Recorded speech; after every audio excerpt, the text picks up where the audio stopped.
Yan kuya, kaya parang sa taas kuya, bilangan mo yan. Sa pinakataas niya. Laging mga kagre, hindi lang gano'n na itatanim natin. Pagdating sa bunga, kailangan pa rin nating alagaan para magiging quality. Importante yung baging na yan dito sa Mindanao mga kagre. Kasi pag wala ka niyan dito, nako, diamond spot, buti ng saging mo, talagang wala.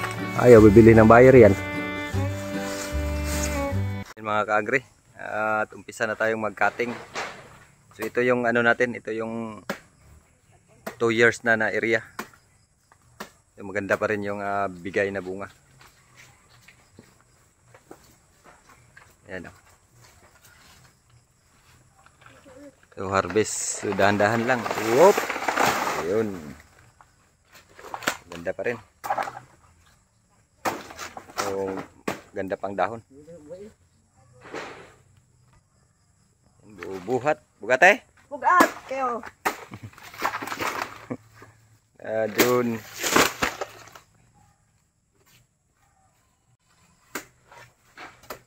So, kahit medyo matagal-tagal na to, ka-harvest pa rin.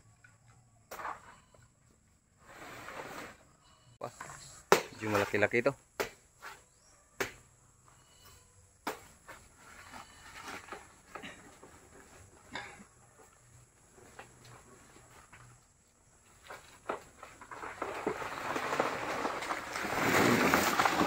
You know, bigat.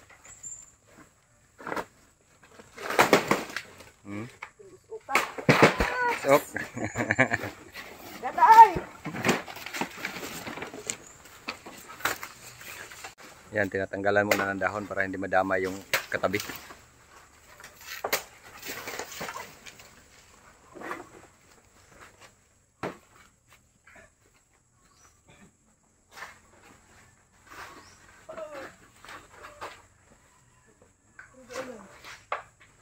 Murag to sulod na ba no?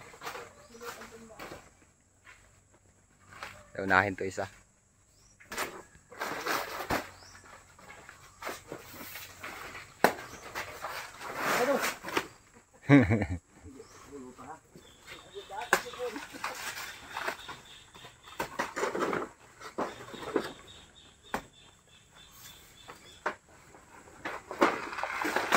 Yun.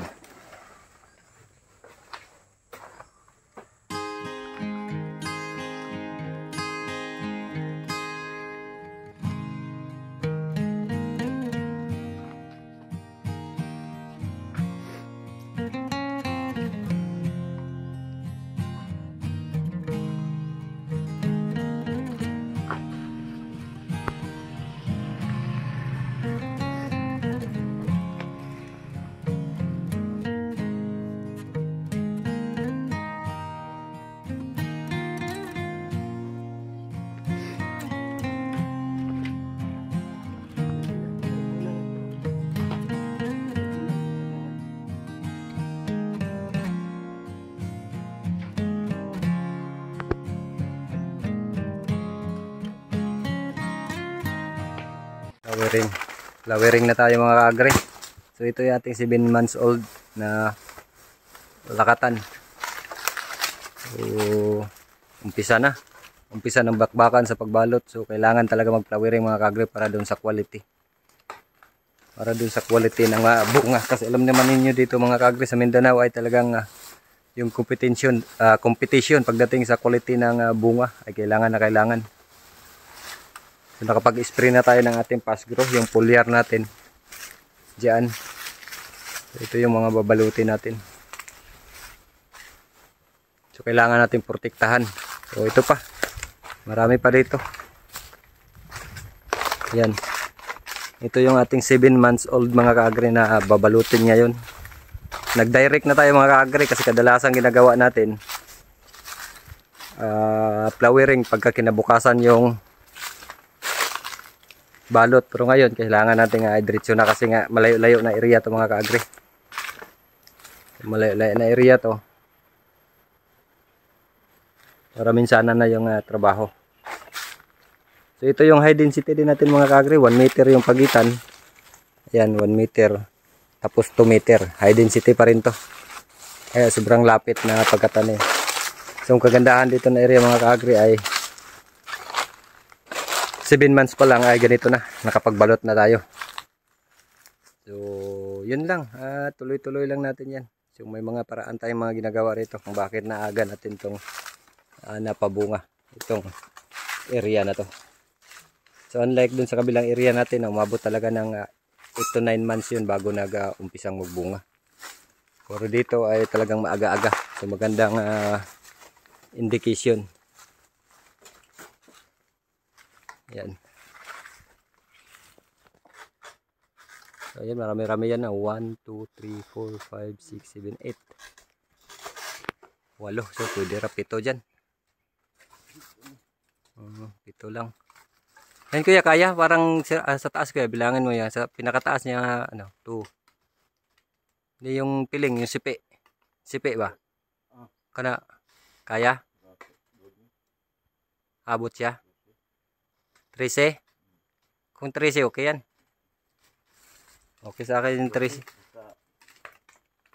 Sa maganda. Kasi pagka yung yun ang tanggalin, sa ilalim yung itira. Para yung lusog niya.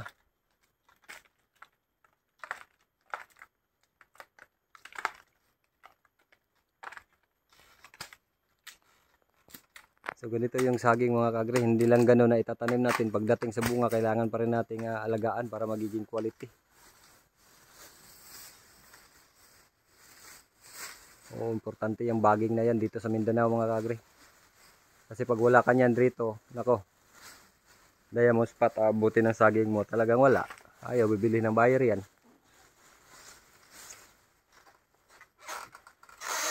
So simula ng pagkabalot mga ka-agri, mga 65 to 75 days, pwede na natin i-harvest yan.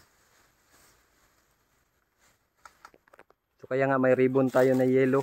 So every balot, ibang kulay ng ribbon. Kasi yun na yung indication natin sa harvest. So yung batch niya yan.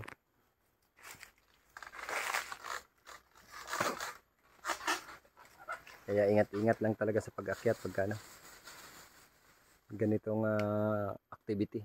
Kasi akyat baba ka rito.